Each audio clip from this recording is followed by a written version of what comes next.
Are you a chronic fence sitter? What do you actually think about Israel and Palestine? We might look back at this in 2 years and you might say to me, well, we told you this is genocide. Bismillahirrahmanirrahim. Assalamu alaikum, brothers and sisters. If you're watching this video and it's Salah time, please pause it and go pray and come back when you're done. Please check out the description section of this video to support the channel. So Piers Morgan was once again sugarcoating Israel's war crimes by denying the Gaza genocide, this time on Candace Owen'S show. It was interesting to see Piers in the hot seat for a change as the interviewee rather than the interviewer. Candace gave Piers the opportunity to share his honest and personal take on Israel-Palestine on her platform, without his usual fence-sitting and sensationalism to get ratings. However, this time around, Piers's mask slipped off more than usual in his attempts to present himself as a neutral, which didn't work quite as well as it usually does on his own show. Let's take a look.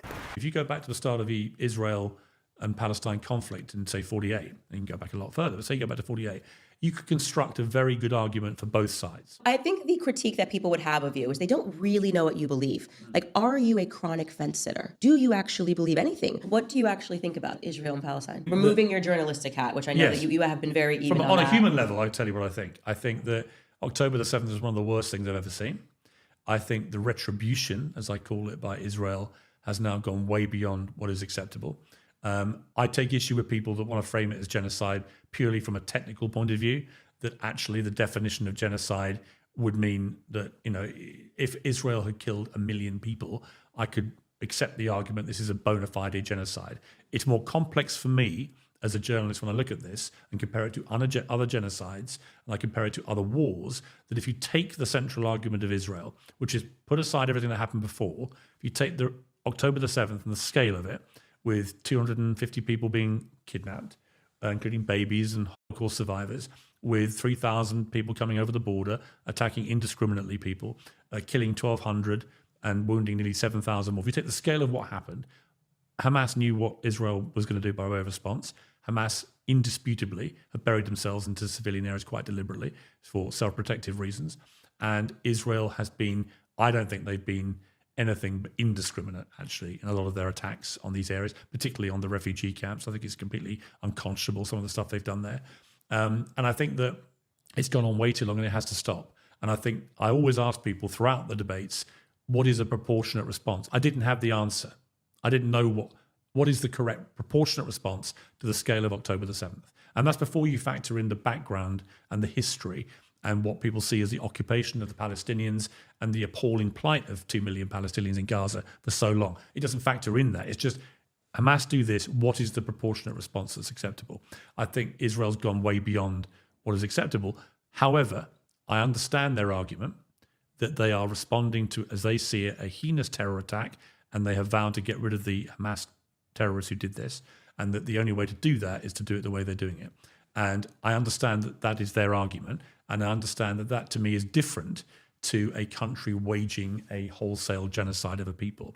In my humble opinion, I think Candace took it too easy on Piers when he was doing his usual pro-Israel catchphrases and giving weak excuses for his genocide denial. Although Candace did call out Piers's chronic fence-sitting and questioned whether any of the things he says on his show are real or just to create controversy for entertainment purposes. As usual, he robotically listed off his token slogans: October 7th, self-defense, and a proportionate response. Piers Morgan is literally a walking, talking meme at this point. Piers very tellingly answered Candace's question about his take on Israel and Palestine, with October 7th being the top priority for him as always. According to Piers, Hamas eliminating around 1,000 people on the day of October 7th, 2023 is worse than Israel eliminating more than 50,000 people for over 450 days in a row since then to the present moment. Piers shamelessly reframed innocent civilians in Gaza losing their lives at the hands of Israel as retribution, as he called it, instead of genocide. I find it unbelievable how Morgan spoke about people being wiped out in Gaza as technically not qualifying as a genocide because the death toll hasn't hit 1 million people yet. Piers Morgan doesn't even know the correct definition of genocide, despite denying a genocide is happening in Gaza as we speak. A genocide doesn't have to be an instant process, taking out a whole population in one go. It can also be a gradual process with the same intent. Morgan also contradicted himself further when he said Palestine is not suffering a genocide compared to other countries he's reported on. Piers has been exposed for this hypocritical stance previously, where he was adamant there were genocides that occurred in Burma, Syria and Ukraine, despite the death toll being much less in those places than in Gaza. So I look at Piers Morgan and I say, here's this uncensored person. He says Syria's a genocide, Burma's a genocide, Ukraine's a genocide. Israel? No, it's not a genocide. Yeah, I just don't get it. I don't think it is genocide, no. I just find it fascinating that you'll call every other conflict which has fewer deaths than Gaza genocide.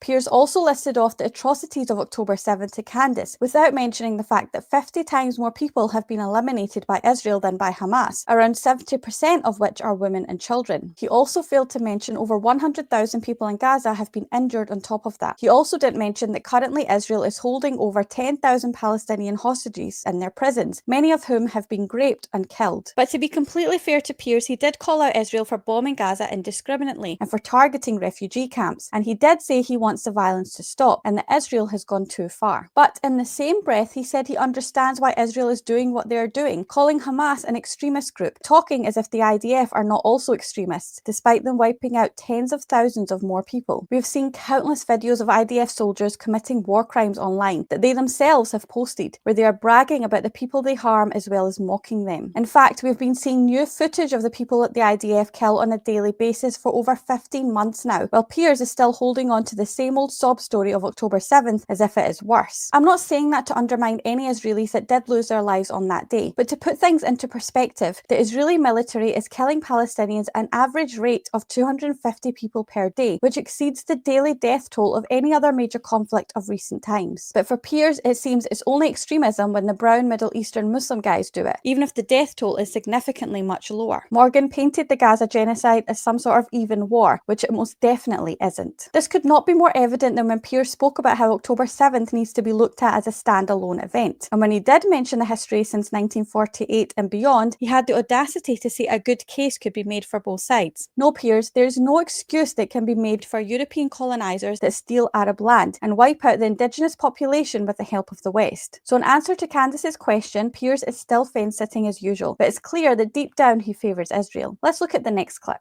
As we sit here now, this has to stop. The levelling of Gaza has gone completely out of control. I mean, a lot of Gaza is unoccupiable now. I think the aggressive expansion on the West Banks has been a form of terrorism, which is completely unacceptable. I think some of the language of some of the cabinet members has bordered on genocidal. And I think that there are clearly some members of that Netanyahu cabinet who actually would have no problem if all the Palestinians left Gaza right now. And so I'm not saying that there's not a potential for a form of genocide to be here. We might look back at this in 2 years and you might say to me, well, we told you this is genocide, what they've done. They've got rid of all the Palestinians. That could happen. And I pray that doesn't happen. And I pray that, as I've always felt, the only way through this ultimately is fresh leadership on all sides, as we saw in Northern Ireland after many decades of horrific war between the IRA and the Loyalists, that ultimately they got to peace because leaders like Clinton and Blair and all these guys came together and they were just determined to get it. And they managed to get a peace now where people in Northern Ireland live in relative peace and safety and they live amongst each other, people that used to be at war with each other. It would be amazing to think that could happen. But I think we're a long way off that there now. So that's my honest human I think that was honest. view of it. I have a good radar for honesty. I think you're being very honest, and I think it takes a lot, tremendous, for you to even say it, because it's so strange to me that we've gotten to a point where people are too fearful to say that what's happening has gone too far because they're scared of losing their jobs. Yeah. And this really shows, and I call it Likud party media in America. They have this sort of stranglehold on the media, and they sort of just will libel you and smear you and pretend that you're like a Nazi sympathizer, which gets really crazy.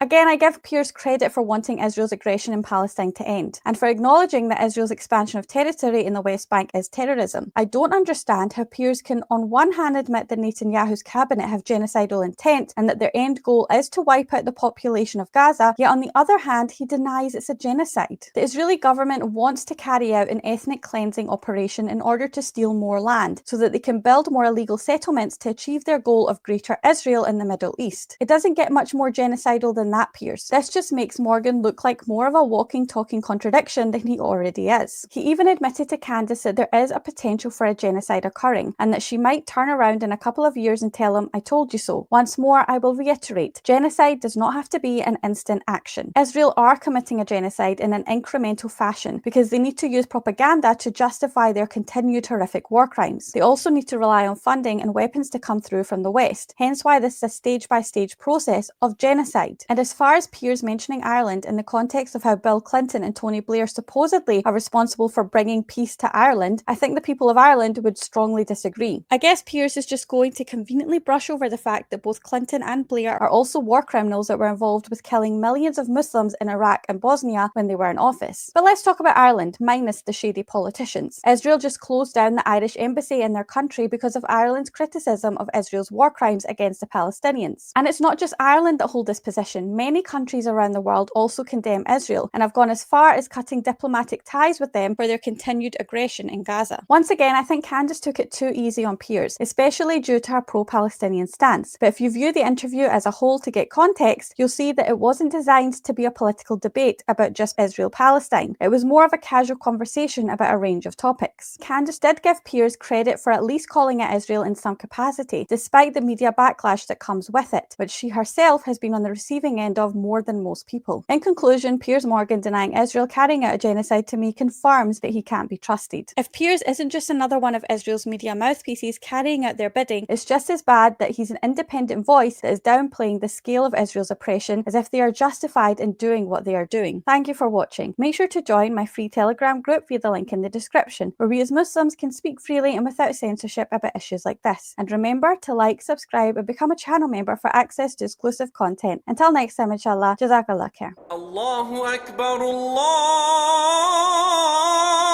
Akbar, Allah.